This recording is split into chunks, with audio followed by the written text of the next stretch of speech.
अस्सलाम वालेकुम नाजरीन, पाकिस्तान खबर डिजिटल के programme mind gauge election special के साथ मैं हूं खालिद भट्टी। आज के प्रोग्राम में हम बात करेंगे तहरीक इंसाफ का मुतालबा कि उनको लेवल प्लेइंग फील्ड फ्राहम की जाए। तहरीक इंसाफ की लेवल प्लेइंग फील्ड से मुराद क्या है? तहरीक इंसाफ क्या चाहती है कि जब उसको ये महसूस हो कि उसको लेवल प्लेइंग फील्ड मिल गई?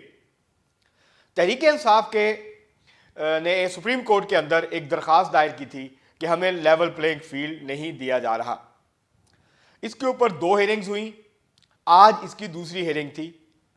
आज भी इलेक्शन कमीशन की तरफ से एक मुफस्सल रिपोर्ट जमा करवाई गई और तहरीक इंसाफ के जो इल्ज़ामात थे उसका जवाब जो है वो इलेक्शन कमीशन की तरफ से सामने आया। इसी तरह चीफ सेक्रेटरी पंजाब की तरफ से भी एक रिपोर्ट जो है वो सुप्रीम कोर्ट के अंदर दाखिल करवाई गई। इस पिटीशन में तहरीक इंसाफ के वकील जनाब खोसा साहब हैं। खोसा साहब जो हैं सरदार अब्दुल लतीफ़ खान खोसा, उनका कमाल ये है कि वो बहुत खूबसूरती के साथ और पूरे एतमाद के साथ झूठ बोलने के माहिर हैं।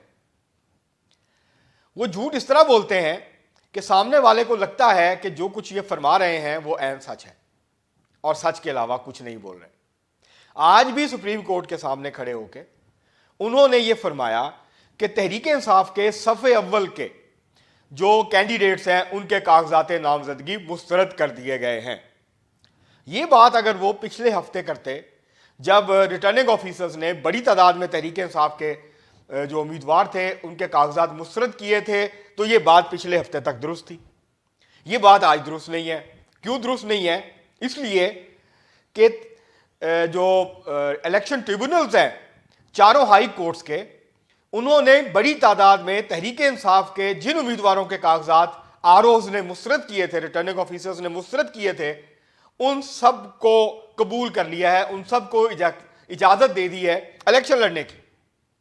लेकिन इसके बावजूद लतीफ खोसा साहब ने आज सुप्रीम कोर्ट के सामने खड़े होकर यह कहा कि हमारे सफ़े अव्वल के जो रहनुमा और उम्मीदवार हैं उनके कागजात नामजदगी मुस्तरद कर दिए गए हैं, उनको इलेक्शन लड़ने की इजाज़त नहीं दी जा रही, जो कि सरीहन खिलाफ जो है वो झूठ था, गलत बयानी थी सुप्रीम कोर्ट के सामने। और आज काफ़ी कन्फ्रंट किया चीफ जस्टिस काजी फायजीसा साहब ने लतीफ़ खान खोसा को, बार बार उन्होंने उनको इंटरप्ट किया, उनसे सवालात भी पूछे और उनसे कहा कि सियासी बात ना करें, आप कानूनी बात करें, हमारे सामने जो मामला है उसको आप उठाएं। अब मसला ये है तहरीक इंसाफ का, मैं उस पर बाद में आता हूँ कि किन लोगों के कागजात मुस्तरद हुए थे वो मंजूर हो गए। उससे पहले आज बार बार एक बात कही लतीफ़ खोसा साहब ने, उन्होंने बार बार ये कहा कि इमरान खान को इजाज़त नहीं है इलेक्शन लड़ने की, इसलिए लेवल प्लेइंग फील्ड नहीं है। तो वो तो नवाज शरीफ को भी नहीं थी इलेक्शन लड़ने की इजाज़त, उनको इलेक्शन से चंद दिन पहले गिरफ्तार करके जेल में डाल दिया गया था, उनको सज़ा सुना दी गई थी। मरियम नवाज शरीफ भी जो है वो जेल में थी, उनको भी इलेक्शन लड़ने की इजाज़त नहीं मिली थी। और मुस्लिम लीग नून ने मियाँ नवाज शरीफ के बगैर 2018 का इलेक्शन लड़ा था, उसमें हिस्सा लिया था। तो इस तरह की लेवल प्लेइंग फील्ड तो 2018 में मुस्लिम लीग नून के पास भी नहीं थी, जिस तरह की लेवल प्लेइंग फील्ड का मुतालबा जो है वो तहरीक इंसाफ कर रही है। हाँ, ये ज़रूर है कि जो उनकी कंप्लेंट है या उनका जो उनको वो बार बार जिस बात की शिकायत करते हैं वो बल्ले का मामला है। जब बल्ले की बात की, बल्ले के निशान की बात की, तो उस पर चीफ जस्टिस साहब ने कहा कि हम कल के लिए ये केस लगा देते हैं। लेकिन फिर लतीफ़ खान खोसा और शोएब शाहीन ने कहा कि जी इसमें हामिद खान वकील हैं, तो फिर चीफ जस्टिस ने कहा कि आप उनको बुलाएं। हामिद खान साहब आए तो उन्होंने कहा कि कल पेशावर में डिविजनल बेंच के सामने मेन पिटिशन लगी हुई है, तो लिहाजा आप या आज सुन लें या परसों सुन लें। तो उस पर चीफ जस्टिस साहब ने कहा कि हम परसों सुन लेते हैं, तो परसों वो केस भी जो है वो लग गया। अब मसला यह है कि शायद इमरान खान साहब को फौरी तौर पे इलेक्शन लड़ने की इजाज़त ना मिले। ये वो हकीकत है जिसको तहरीक इंसाफ तस्लीम करने के लिए तैयार नहीं है और वो समझती है कि इमरान खान साहब के बगैर इलेक्शन में जाना शायद जो है वो उनको सूट नहीं करता और ये लेवल प्लेइंग फील्ड नहीं है। तो ये मामला तो एक तरफ है, वो परसों बल्ले का निशान जो है उसके ऊपर भी केस जो है वो मुकर्रर हो जाएगा, उसके ऊपर भी सुप्रीम कोर्ट जो है वो सुन लेगी और अगर रिलीफ बनता हुआ तो रिलीफ मिल भी जाएगा। अब जहां तक उम्मीदवारों के बड़ी तादाद में कागजात नामजदगी मंजूर होने का मामला है, पहले मुस्तरद हुए, पहले तहरीक इंसाफ ने यह इल्ज़ाम लगाया कि बड़ी तादाद में उनके उम्मीदवारों से कागजात नामजदगी छीने गए। बाद में यह पता चला कि जिन जिन के नाम भी सामने आए थे कि उनके कागजात छीनने की कोशिश हुई है या छीने गए हैं, उन सब के कागजात नामजदगी जमा हुए। आरओज ने, रिटर्निंग ऑफिसर्स ने, उनमें से बहुत सारे लोगों को, जिनमें शाह महमूद कुरैशी साहब शामिल थे, जिसमें इमरान खान साहब शामिल थे, जिसमें कराची से तहरीक इंसाफ के ज़्यादातर उम्मीदवार शामिल थे कौमी असम्बली के, उसके अलावा अली मोहम्मद खान के मर्दान से, असद कैसर के स्वाबी से, इसी तरह और भी बहुत कुछ लोग थे जिनके कागजात नामजदगी मुस्तरद हो गए थे। इस तरह लाहौर से भी कई उम्मीदवार थे जिनके कागजात नामजदगी मुस्तरद हो गए थे। तो जब वो इलेक्शन ट्रिब्यूनल्स में गए तो इलेक्शन ट्रिब्यूनल्स ने ज़्यादातर जो लोग थे, उम्मीदवार थे तहरीक इंसाफ के, उनके कागजात नामजदगी मंजूर कर लिए। मसलन कराची से तहरीक इंसाफ के कौमी असम्बली के जितने भी अरकान, साबिक अरकान असम्बली थे, फ़हीम खान थे, अताउल्लाह साहब थे, इसके अलावा खुरम नवाज थे, खुरम शेर जो हैं वो थे, उनके कागजात भी मंजूर हो गए। तो जितने भी तहरीक इंसाफ, सुबहान साहिल थे मलीड से, उनके भी कागजात, तो जितनों के भी कागजात कराची से मुस्तरद हुए थे तहरीक इंसाफ के, इलेक्शन ट्रिब्यूनल्स ने उन सब के कागजात नामजदगी मंजूर कर लिए। इसी तरह केपी से तैमूर झगड़ा, असद कैसर, इसके अलावा अली मोहम्मद खान, शहरयार अफरीदी, इन सब के कागजात नामजदगी इलेक्शन ट्रिब्यूनल्स ने मंजूर कर लिए। और जो भी अपील मासवाए आजम स्वाति के बाकी जितने सफ़े अव्वल के रहनुमा हैं, सफ़े अव्वल के उम्मीदवार हैं तहरीक इंसाफ के KPK से, उन सब के कागजात नामजदगी या तो आरओज ने मंजूर किए, अगर आरओज ने मुस्तरद किए तो उन सब के कागजात नामजदगी जो हैं वो मंजूर कर लिए गए इलेक्शन ट्रिब्यूनल्स की तरफ से। अब कोई ऐसा बड़ा उम्मीदवार नहीं है तहरीक इंसाफ का KP से जिसके के कागजात नामजदगी मंजूर ना हुए हों और वो इलेक्शन की दौड़ से बाहर हुआ। इसी तरह पंजाब में आ जाएं। पंजाब में तहरीक इंसाफ के जो अलाई हैं शेख रशीद रावलपिंडी से, उनके कागजात मुस्तरद हुए थे, वो इलेक्शन ट्रिब्यूनल ने उनको इजाज़त दे दी, वो इलेक्शन लड़ रहे हैं, दोनों हल्कों से इलेक्शन लड़ रहे हैं। मेजर ताहिर सादक और उनकी फैमिली 4 हल्कों से उम्मीदवार है, अटक के, ज़िला अटक के, दोनों कौमी असम्बली और 2 सूबाई असम्बली के हल्कों से उनका ख़ानदान जो है वो इलेक्शन लड़ रहा है। चारों हल्कों से उनके कागजात नामजदगी मंजूर हो गए। इसी तरह एयाज अमीर के मुस्तरद हुए थे चकवाल से, उनके मंजूर हो गए इलेक्शन ट्रिब्यूनल से। इमरान खान साहब के अलबत्ता अभी फैसला नहीं हुआ, एक जो N89 मियाँ वाली है वहां से फैसला महफूज किया हुआ इलेक्शन ट्रिब्यूनल ने, जबकि N122 लाहौर जो है वहां से आज समाअत हो रही है, उनका फैसला होना है। इसी तरह अगर आप देखें मुस्लिम लीग नून के उम्मीदवारों के कागजात नामजदगी जो हैं वो मंजूर हुए थे, उसको तहरीक इंसाफ ने इलेक्शन ट्रिब्यूनल में चैलेंज किया। मियाँ नवाज शरीफ के N130 से कागजात मंजूर हुए थे, उसको चैलेंज किया। इसी तरह N15 मनसेरा से मियाँ नवाज शरीफ के कागजात मंजूर हुए थे, उनको तहरीक इंसाफ ने चैलेंज किया है। अभी उसके ऊपर फैसला आना है इलेक्शन ट्रिब्यूनल का। शहबाज शरीफ के जो कागजात नामजदगी मंजूर हुए थे और मरियम नवाज के, उनको भी चैलेंज किया गया इलेक्शन ट्रिब्यूनल्स में और वहाँ कार्रवाई चल रही है। शहबाज शरीफ के N242 कराची से कागजात मंजूर हुए थे, उसके खिलाफ इलेक्शन ट्रिब्यूनल में तहरीक इंसाफ ने उनको और पीपल्स पार्टी ने उसको चैलेंज किया है, वहाँ उसके ऊपर समाअत हो रही है।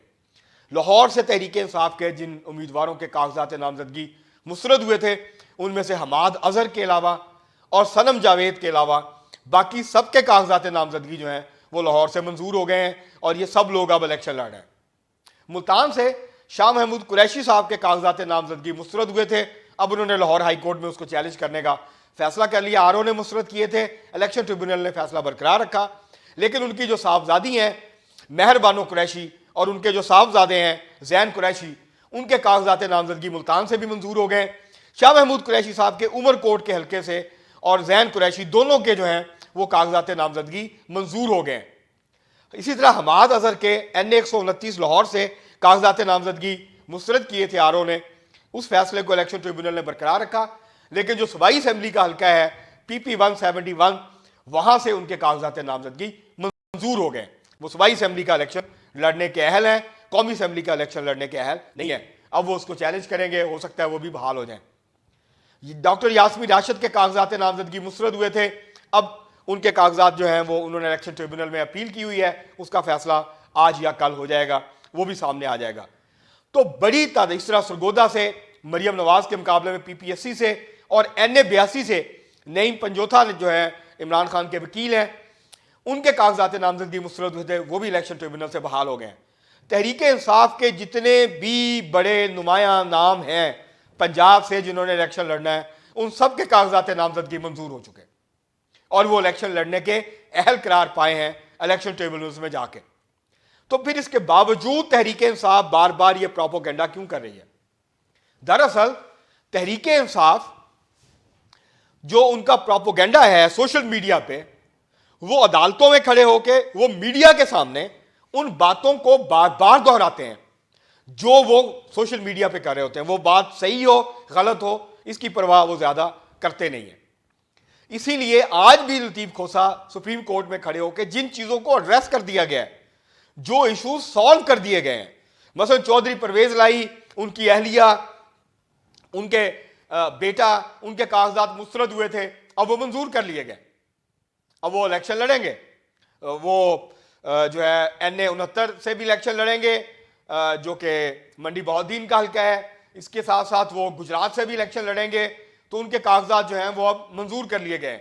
इसी तरह वो तलागंग का जो हल्का है चकवाल जिले का, अब तो तलागंग भी अलग जिला है, तो वहां का जो हल्का है वहां से भी उनके कागजात नामजदगी मंजूर हो गए। लेकिन तहरीक इंसाफ आज भी ये बात कर रही है, बातें कर रही है जिनका कि अब कोई वजूद नहीं है, जो बातें 2 हफ्ते पहले तक दुरुस्त थी जब कागजात छीने गए, लेकिन फिर वो सब कागजात जमा हो गए, कागजात बड़ी तादाद में मुस्तरद हुए। उसके बाद वो सारे कागजात जो हैं 5 या 6 लोगों को छोड़ के बाकी सब के सब कागजात जो हैं वो मंजूर कर लिए गए। अब वो इलेक्शन लड़ रहे हैं। तो ये बात 1 हफ्ता पहले तक दुरुस्त थी, आज वो बात दुरुस्त नहीं है। आज ये बात बिल्कुल गलत है अगर तहरीक इंसाफ ये कहे कि उनके बड़ी तादाद में कागजात नामजदगी मुस्तरद हो गए। इसी तरह बलोचिस्तान से सरदार अख्तर मैंगल के 2 हलकों से, 2 कौमी और 1 सूबाई असेंबली के हल्के से उनके कागजात नामजदगी मुस्तरद हुए थे, वो इलेक्शन ट्रिब्यूनल ने मंजूर कर लिए। अब वो इलेक्शन लड़ने के अहल हैं, वो इलेक्शन लड़ रहे हैं उन हल्कों से।